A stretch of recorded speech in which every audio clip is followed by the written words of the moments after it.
Bonjour à toutes et à tous et bienvenue pour ce premier webinaire indispensable avec ce matin le groupe UGCAM et nous allons parler notamment et principalement des établissements et services de réadaptation professionnelle et des établissements et services de préorientation. Mais avant de commencer, un petit mot, les indispensables, qu'est-ce que c'est les indispensables? Ce sont d'abord tout au long de l'année des événements, des outils et des services pour accompagner les employeurs qui souhaitent recruter des personnes en situation de handicap.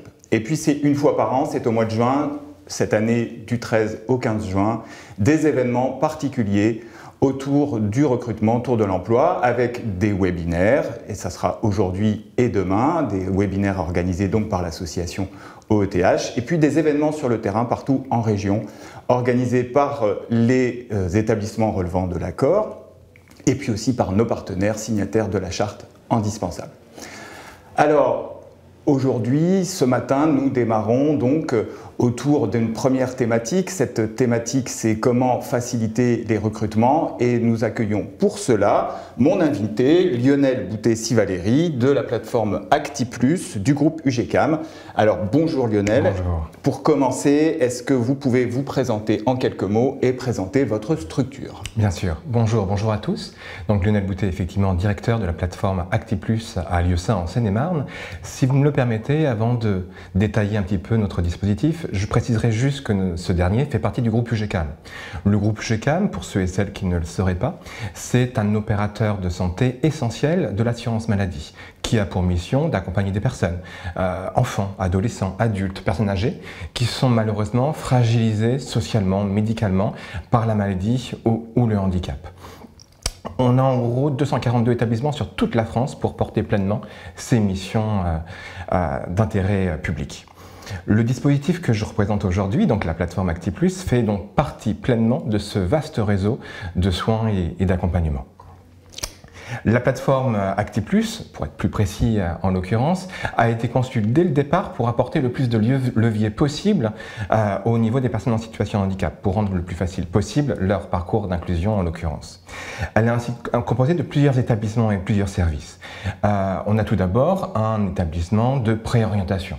C'est quoi? C'est un établissement qui va aider les personnes qui n'ont pas de projet professionnel. Donc on va les accompagner à réfléchir à leur projet, à les définir, à imaginer les étapes nécessaires pour pouvoir avancer vers leurs souhaits, vers leur désir de profession, de métier. Pour faire ce travail-là, on a plusieurs branches spécialisées pour pouvoir accompagner des personnes qui ont des problèmes somatiques, des personnes qui ont des problèmes de cérébrolésion, traumatisme crânien ou AVC. On a également des spécialités autour de la surdité. Voilà. L'objectif, c'est vraiment qu'on diversifie nos tétayages, nos accompagnements pour réussir à toucher au plus près les besoins des personnes qu'on accompagne. Alors Lionel, le groupe UGCAM est signataire de la charte indispensable. Quel est le sens de l'engagement du groupe UGCAM dans cette charte indispensable? Alors, si vous me le permettez, la charte indispensable, ça a été une évidence pour le groupe UGCAM. Ça fait partie en quelque sorte de notre ADN. C'est pour cette raison qu'on a signé la charte indispensable en 2022 en l'occurrence, en tant qu'employeur bien évidemment, mais aussi en tant que créateur de solutions à travers tout le champ de la réadaptation professionnelle. L'objectif pour nous, c'était vraiment de jouer le jeu au maximum. Je vous donne juste un exemple très concret. On a mis en place dernièrement une formation BPJEPS qui permet à plusieurs dizaines de personnes en situation de handicap, chaque année, d'être embauchées comme animateurs ou animatrices dans des établissements de soins ou d'accompagnement. Le BPJEPS étant le brevet professionnel, jeunesse, éducation populaire et sportive. Tout à fait. Alors, on va rentrer un peu dans le détail, Lionel, si vous voulez bien. Comment ça marche, un établissement et service de réadaptation professionnelle ou un établissement et service de préorientation? Quel est le travail que vous faites? Comment vous travaillez avec ces personnes en situation de handicap pour les emmener vers l'emploi? Ce qu'il faut comprendre, c'est que On a fait le choix de diversifier au maximum nos leviers. Et si on a pu faire ce choix-là, c'est parce qu'on a de vraies équipes pluridisciplinaires. On a une équipe pédagogique avec des formateurs. On a des équipes médicales avec des médecins, des infirmières. On a tout un volet social avec des assistantes sociales. On a des paramédicaux avec les neuropsychologues, sans parler bien sûr de toutes les catégories administratives. Donc on a toute une force à notre disposition pour mettre en mouvement les projets professionnels des personnes qu'on accompagne. Parce que je suppose que votre constat, c'est que travailler un projet professionnel, c'est pas juste travailler le professionnel, les savoirs professionnels, c'est qu'il y a aussi à prendre en considération tous les aspects de la personne. Complètement. Il est essentiel de prendre en compte la globalité de la personne. Tout ce qu'elle est, ses difficultés, ses limitations, le cas échéant bien sûr par rapport au handicap ou à la maladie, mais également ses compétences, ses capacités, ses désirs. Cette prise en compte de la globalité de la personne, c'est essentiel. Je rebondirai également sur votre remarque en disant qu'il faut également prendre en compte toute la partie sociale, familiale, d'où aussi un certain nombre de leviers qu'on a à notre disposition sur nos établissements pour prendre en charge cette partie-là et aider les personnes à avancer de manière encore une fois globale. La grande question, souvent, c'est cette question de l'adéquation entre le projet professionnel et le handicap. L'adéquation handicap-métier, comment vous la travaillez? On la travaille systématiquement en mettant au cœur de nos réflexions, au cœur de notre travail, la personne. C'est vraiment la personne qui va amener les éléments de difficulté, mais aussi de potentialité, sur lesquels nous, on va pouvoir rebondir pour avancer avec elle. On ne fait jamais un projet sans prendre en compte, encore une fois, ce qui est important pour la personne, tout simplement. C'est paraît évident de le dire, mais c'est essentiel de le rappeler, je pense. Et vous avez des outils de diagnostic plus fins pour préciser justement cette question des limitations liées au handicap et comment ça peut influer sur un projet professionnel? Bien sûr, grâce à cette dimension d'équipe pluridisciplinaire que j'évoquais, on peut mettre en branle dans un premier temps tout un champ d'évaluation, de bilan pour encore une fois aider la personne à s'y retrouver, à mieux percevoir ce qu'elle peut faire ou ce qu'elle ne peut pas faire et les étapes nécessaires pour y arriver. Et une fois qu'on a fait ce travail d'évaluation, on pourra accompagner la personne plus loin dans un champ de réadaptation professionnelle en lui proposant le cas échéant des formations qualifiantes, certifiantes ou autres, ou en lui proposant à travers d'autres établissements d'intégrer directement le secteur du travail, soit en milieu protégé avec des ESAT, soit en milieu ordinaire avec l'emploi accompagné. Vous l'avez compris, vraiment l'idée, l'objectif, c'est de répondre le plus précisément aux besoins des personnes par rapport à ce qu'elles sont dans leur globalité. En allant mobiliser toutes sortes de dispositifs, vous les avez évoqués à travers l'emploi accompagné alors il y a par exemple les acronymes qu'on a évoqués tout à l'heure, ESRP, ESPO, donc derrière ça donc réadaptation professionnelle, préorientation. Peut-être c'est intéressant pour ceux qui nous regardent de rentrer un petit peu dans ce détail. C'est quoi la différence entre la préorientation et la réadaptation professionnelle? Bien sûr. Pour le dire très simplement, la préorientation, le SPO, c'est encore une fois un dispositif qui va permettre aux personnes de réfléchir à leur projet, de se rendre compte de leurs difficultés, de se rendre compte de leurs compétences et d'établir les différentes étapes nécessaires pour avancer. Une fois que ce travail est fait, la personne pourra basculer dans un ESRP, donc tout ce qui touche autour de la réadaptation professionnelle. Et grâce, encore une fois, à de la formation, traditionnelle ou formation accompagnée, ou grâce à des périodes de stage d'immersion en entreprise, la personne va pouvoir avancer concrètement, opérationnellement, j'allais dire, dans le cadre de son projet. Alors, je vous ai entendu citer la formation accompagnée. Qu'est-ce que c'est que cette bestiole-là? C'est un terme, on connaît l'emploi accompagné, on y reviendra dans une heure maintenant, dans un webinaire qui lui sera consacré. La formation accompagnée, c'est nouveau? En quoi ça consiste et quel est le travail que vous menez autour de cette formation accompagnée? C'est effectivement relativement récent. Pour reprendre votre expression, c'est une très belle bestiole qu'il faut vraiment qu'on développe au maximum. Pourquoi? Dans le cas des ESRP, on avait jusqu'à maintenant, comme vous pouvez l'imaginer, la possibilité de proposer 4, 5, 6, 7 formations qualifiantes, certifiantes en fonction de la taille de l'établissement. C'était un peu limité, là vous l'entendrez bien.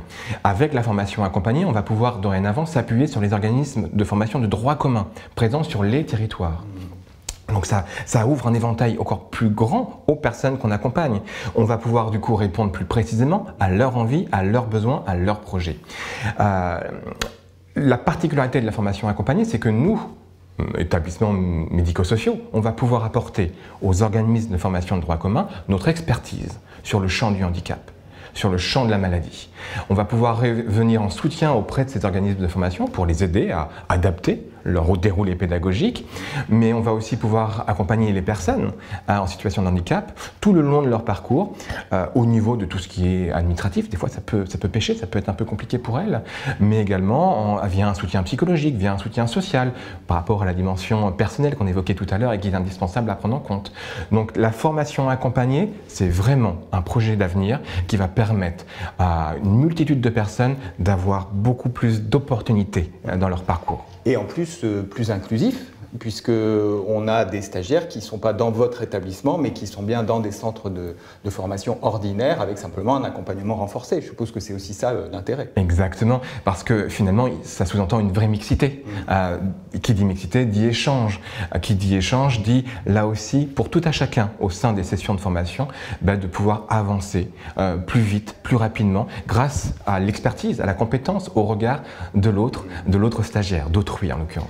Alors, comme c'est un petit peu nouveau, peut-être que vous avez un exemple ou une situation qui vous reviendrait, que vous pourriez un peu nous présenter pour nous montrer concrètement que ça peut aboutir à quoi, ça peut être quoi comme aide plus concrète. Oui, bien sûr. Si vous me le permettez, je vous parlerai de la situation de Stéphanie. Stéphanie, c'est une jeune femme sourde qui est en CDI depuis 19 ans, ça fait quand même pas mal de temps, au sein d'une grande entreprise de distribution, comme équipière textile. Malheureusement, depuis un certain nombre de temps, cette personne-là a subi une aggravation de sa situation médicale au niveau de sa surdité, et c'était de plus en plus compliqué pour elle d'être en journée continue auprès de la clientèle. Du coup, l'entreprise était en difficulté, la jeune femme était également en difficulté, et ils ont contacté Cap Emploi pour essayer de trouver des solutions. Cap Emploi, qui est un de nos partenaires essentiels, qui nous connaissait, ils nous ont contactés pour savoir ce qu'on pouvait éventuellement leur proposer. Ils étaient un petit peu aussi embarrassés. Du coup, on s'est tous réunis, on a tous réfléchi ensemble autour de ce qu'on pouvait proposer à cette jeune femme. Cette dernière nous a exprimé un souhait, un désir, une envie d'aller sur le métier de la petite enfance. Du coup, ce qu'on a proposé, c'est de l'intégrer en mise à niveau pour l'aider à augmenter un petit peu ses compétences et en parallèle de lui proposer des stages d'immersion pour qu'elle puisse valider réellement son projet, son envie, son désir, pour voir si c'était vraiment ça qu'elle souhaitait. L'entreprise a accepté, du coup cette jeune femme a intégré notre dispositif. On a travaillé au sein de notre territoire avec les organismes de formation. Le Greta a accepté de jouer le jeu. Cette jeune femme a intégré cette formation qualifiante en l'occurrence. Nous, on est arrivé en support, en soutien, comme je vous l'ai indiqué tout à l'heure, auprès du Greta et auprès de cette jeune femme. Les mois ont passé, la formation s'est bien déroulée.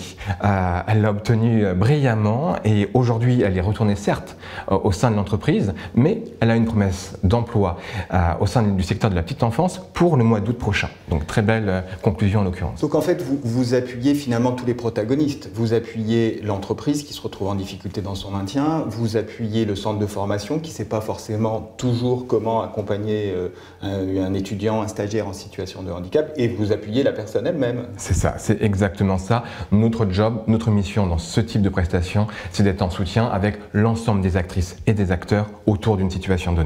Et c'est ça qui fait au final que ça fonctionne.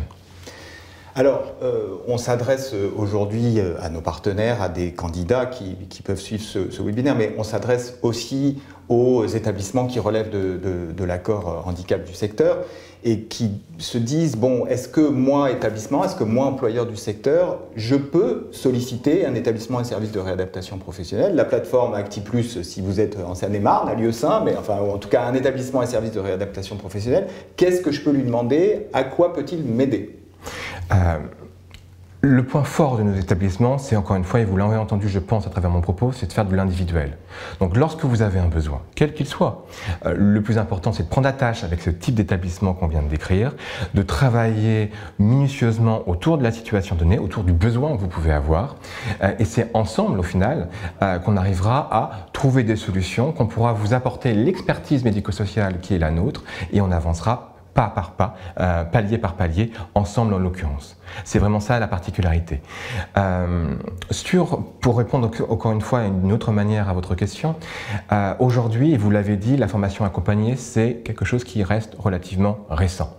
Donc en fonction des établissements, en fonction des territoires, on peut avoir des fonctionnements qui peuvent être un petit peu différents. D'où l'intérêt aussi de prendre attache directement avec les établissements de chaque territoire. Sachez néanmoins qu'avec le soutien financier de la GFIP et l'expertise d'une très belle association qui s'appelle Signe de Sens, le groupe EGCAM est en train de produire des livrables, sorte de mode d'emploi, de guide pratique, pour pouvoir déployer le plus rapidement possible, le plus pertinent possible, la formation accompagnée. Ces livrables, je pense, si je ne dis pas de bêtises, pourront être produits d'ici quelques mois. Donc on pourra, dans ce cadre-là, diffuser largement ces documents et permettre vraiment aux personnes adhérentes de s'y appuyer pour pouvoir trouver l'aide dont ils peuvent avoir besoin en l'occurrence. Très bien. Alors sur la formation accompagnée, c'est intéressant.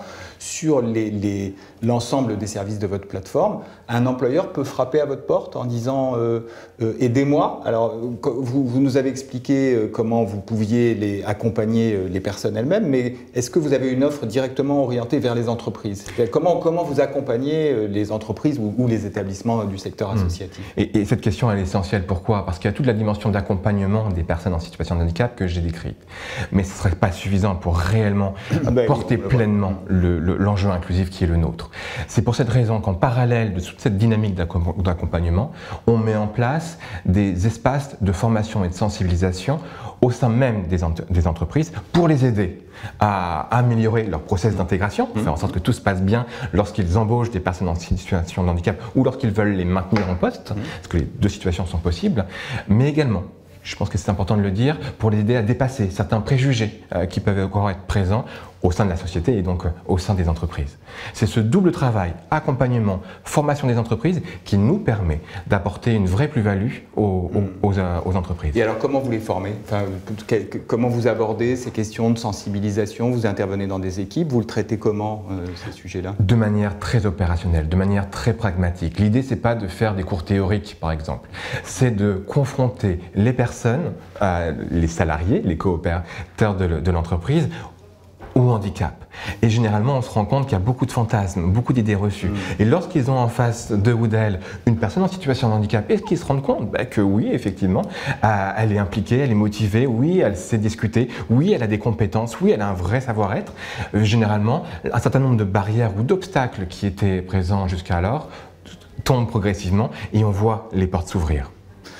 Donc, alors en effet, on fait les mêmes constats dans notre activité de conseil tous les jours, mais donc ça veut dire qu'un établissement de l'accord, là, qui nous regarde, peut aller frapper à la porte d'un établissement et service de réadaptation professionnelle pour dire, tiens, vous pouvez venir nous sensibiliser ou intervenir sur la question du handicap au travail, c'est possible? C'est possible. L'ensemble des entreprises peuvent effectivement toquer à notre porte et on pourra les aider, soit à travers cette dynamique de formation que je viens d'évoquer, soit en les aidant à recruter des personnes en situation de handicap, à travers tous les TIH qu'on a mentionnés jusqu'alors, ou encore une fois, je l'ai dit très rapidement, à les aider à maintenir des personnes qui sont actuellement déjà en poste chez elles, mais où ils peuvent rencontrer un certain nombre de difficultés parce que les postes ne seraient peut-être pas forcément suffisamment pensés, organisés ou adaptés. Bon, très bien, on en est ravis. Une question, vous savez que dans le secteur, on a beaucoup de situations d'inaptitude, de risques d'inaptitude ou de situations avérées d'inaptitude.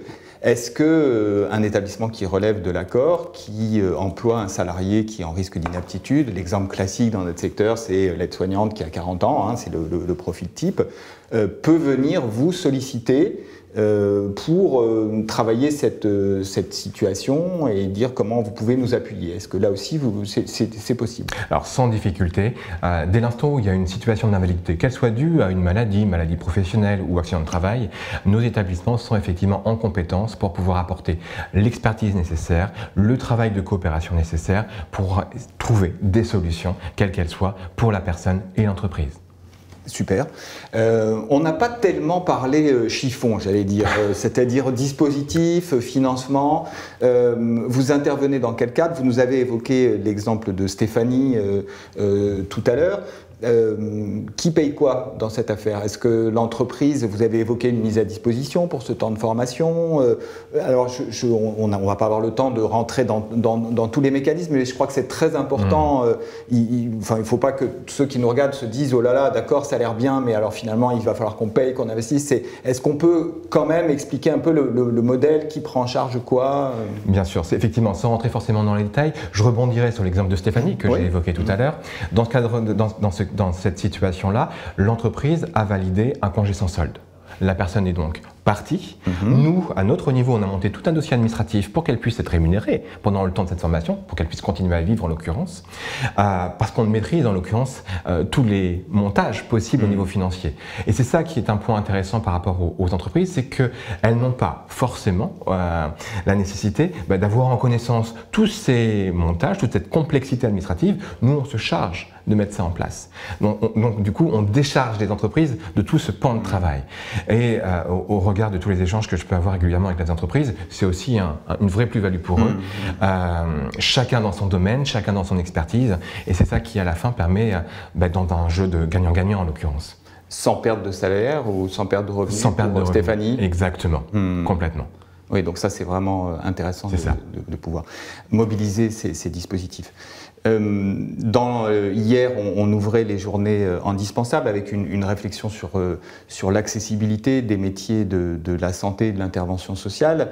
Vous avez évoqué un projet dans le champ de la petite enfance. Est-ce que pour vous, le fait d'avoir un handicap, d'être en situation de handicap, peut constituer un frein majeur pour accéder au métier de l'intervention sociale et du soin? Parce que ces journées indispensables, c'est vraiment pour aborder l'accessibilité dans nos métiers dont on voit, l'enquête BVA que nous avons menée auprès de nos adhérents l'a montré, que le frein principal évoqué par les employeurs de notre secteur, c'est cette question de nos métiers. Alors, est-ce que quel regard vous portez sur ces métiers et leur accessibilité à des personnes qui sont en situation de handicap? Alors, le regard que je porte et qui s'appuie sur des années d'expérience, d'accord? Donc, c'est pas un discours très macro, c'est vraiment des expériences concrètes qui m'amènent aujourd'hui à vous dire très directement que oui, c'est possible.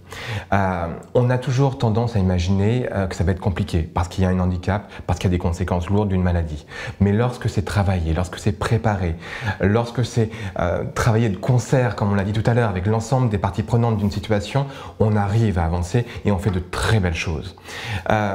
On est encore pris, j'insiste là-dessus, c'est parce que c'est important d'en avoir conscience, on est pris par des préjugés, on est pris par des choses qui sont très ancrées en nous et qui nous amènent à dire non, cette personne-là ne sera pas en capacité d'accompagner correctement, de soigner correctement. C'est faux en l'occurrence, c'est faux, l'expérience nous montre le contraire. Si vous avez des exemples, je vous prends un peu à brûle pour point, mais vous avez des exemples de parcours réussis dans ces métiers? Je vais vous en indiquer un autre, dans le métier du bâtiment. Quelqu'un au niveau technique qui a une limitation, parce que comme vous le savez, le métier du bâtiment est un secteur qui peut être compliqué, le corps s'use, il ne pouvait plus exercer ce métier-là. Il a basculé après évaluation, préparation, etc. Ça a pris un certain nombre de temps dans le métier de formateur. Et aujourd'hui, cette personne-là forme sur les métiers du bâtiment des personnes en situation de handicap. Donc c'est encore une fois qu'un seul exemple, mais on voit que si on s'y prend correctement, si on respecte les étapes, toutes les choses sont possibles en l'occurrence. Et s'il y a des choses qui ne sont pas possibles, c'est pas grave, on acte là-dessus et on rebondit grâce à notre expertise sur des choses qui seraient éventuellement plus faciles à mettre en place. Une des choses qui est essentielle dans ce travail-là, c'est l'expérimentation. Ne jamais partir de nos a priori, ne jamais partir d'ailleurs d'un simple échange comme ça autour d'une table, permettre à la personne de s'expérimenter, de se tester pour qu'elle puisse se rendre compte et qu'on puisse nous aussi nous rendre compte de ce qui est faisable, de ce qui est possible. Et je vous assure, vraiment, je vous le garantis, qu'on a très souvent de belles surprises. Parce que dans certaines situations, on a l'impression, dans ce type de configuration, que la personne ne sera pas en capacité, ne pourra pas. Et une fois positionnée dans un cadre de travail, il y a plein de choses qui se passent. On met beaucoup en avant, nous on le fait à ETH, mais on voit aussi de plus en plus la valorisation de ce qu'apporte l'expérience même du handicap chez des personnes qui ont à surmonter cette épreuve du handicap et finalement cette épreuve peut constituer une ressource. Je suppose que vous devez rencontrer cette richesse-là. Est-ce qu'en effet vous l'observez, cette sorte de résilience ou en tout cas cette capacité à investir sur un projet l'épreuve vécue à travers la situation de handicap? Alors je vous dirais que personnellement, effectivement, moi je le constate chaque jour, mais le plus important sans doute pour les personnes qui nous écoutent aujourd'hui, c'est de dire que les entreprises avec lesquelles on travaille nous le disent au quotidien, c'est-à-dire que lorsque les portes s'ouvrent, ils sont à chaque fois ravis des collaborations, des coopérations qu'on met en place, parce que du coup ils intègrent dans leurs effectifs des personnes qui sont impliquées, qui sont motivées, qui n'attendaient qu'une seule chose, c'est qu'on leur fasse confiance. Et dans une équipe, on sait à quel point, dans une entreprise, on sait à quel point c'est essentiel. Deuxième élément par rapport à ça, par rapport à cette dimension de résilience, les retours des entreprises par rapport à ça nous disent également que ça permet de rendre aussi plus matures les collectifs de travail de manière plus générale. Parce que lorsqu'on n'est pas en situation de handicap, lorsqu'on n'a pas de maladie, et qu'on se rend compte qu'on est témoin de cette résilience que vous mettez en avant, lorsqu'on est témoin de cette implication, de cette motivation, ça remet aussi les choses un petit peu en place. Ça questionne aussi des fois quelques enjeux institutionnels qui peuvent alourdir le quotidien de travail. Et ça permet, en l'occurrence, de redynamiser les collectifs au sein des entreprises et de repositionner les choses de manière beaucoup plus vertueuse. En tout cas, encore une fois, c'est pas moi qui vous le dis en tant que directeur du médico-social, c'est moi qui vous le dis comme restituteur, je vais le dire de cette manière-là, des propos de retour des entreprises. Alors, il va être temps d'aborder notre dernière question et cette question, c'est une question vraiment directement centrée vers les recruteurs du secteur. Si vous deviez donner un conseil, une orientation à un recruteur du secteur sanitaire et social associatif qui souhaite embaucher une personne en situation de handicap, quel conseil voudriez-vous lui donner? Alors, si je devais donner un conseil au recruteur, mon conseil il serait simple, et je pense que vous l'aurez entendu à travers tout mon propos. C'est de prendre conscience des préjugés qu'on peut tous avoir en l'occurrence. Parce que ces préjugés sont tellement ancrés en nous qu'on a, et je le dis aussi en tant que recruteur, qu'on a à un moment donné, qu'on n'en a plus conscience.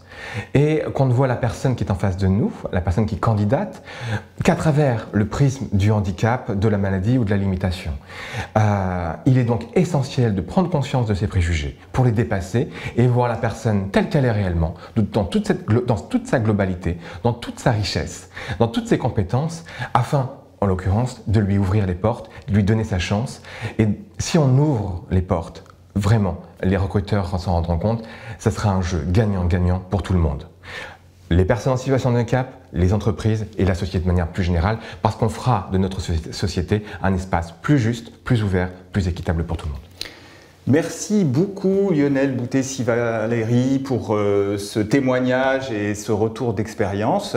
On va clôturer ce webinaire. Je vous donne rendez-vous tout au long de la journée. À 11 h, on parlera emploi accompagné. À 14 h, on parlera avec l'Opco Santé des dispositifs autour de l'apprentissage, de l'alternance et de tout ce qui peut aider à entrer sur ces dispositifs d'alternance pour des personnes en situation de handicap. Et puis demain, 3 nouveaux webinaires dont vous retrouverez le programme sur le site des Indispensables. N'hésitez pas à y aller, www.indispensable.org. Vous trouverez également sur ce site plein d'informations sur nos journées et surtout sur tous les événements qui ont lieu sur le terrain, qui ont lieu hier, qui auront lieu aujourd'hui et demain, des événements de rencontres entre candidats, recruteurs, partenaires, et on le voit à travers tout ce que vous avez dit Lionel aujourd'hui, c'est ce lien, cet écosystème qu'il faut faire vivre entre recruteurs, candidats et partenaires de l'emploi, acteurs de l'emploi, qui permettent de concrétiser ces recrutements, et c'est l'objectif de ces journées indispensables. Merci à vous. Merci. Et à très bientôt pour de nouveaux événements indispensables.